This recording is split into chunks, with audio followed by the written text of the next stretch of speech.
Product development in micro machine components, neurosurgical coil assemblies. Those are brain and spring type products that go implanted into the brain. Pharmaceutical induced implants, again, those are some type of a drug induced polymer or a drug induced material that gets implanted.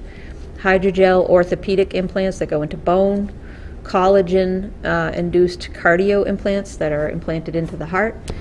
The smallest valve that we've done is a 1 cubic millimeter silicone valve, which is very, very different. The physics and everything we know about aspirating something at that level becomes very different than theory. So aspirating a liquid through a very small orifice for 1 cubic millimeter silicone valve is very challenging. But we've developed some good IP in that area. Microfluidic chips, so lab on a chip type products that you might have heard of, blood diagnostic devices that can test blood very quickly instead of sending it to a lab for 2 to 3 weeks before you get the answer. Very hot.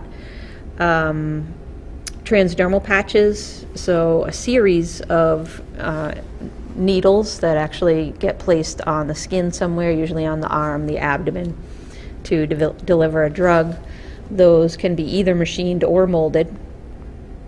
Intraocular implants, as I talked about, we do a lot in the eye. A very different level of surface finish is required to go in an eye. If some of you have contact lenses, know that if you get the tiniest little pick in your contact lens that you can feel it very easily. So intraocular implants require an extreme level of surface finish, and I'll talk about that, how important that is to micromachining and micromolding.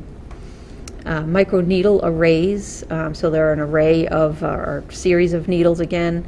Insulin pump delivery assemblies, very big market for micromolded and micromachined components. Implantable batteries, the cases themselves are very thin wall. Resorbable polymer implants again, I talked about, and needles, piercings, and sharps.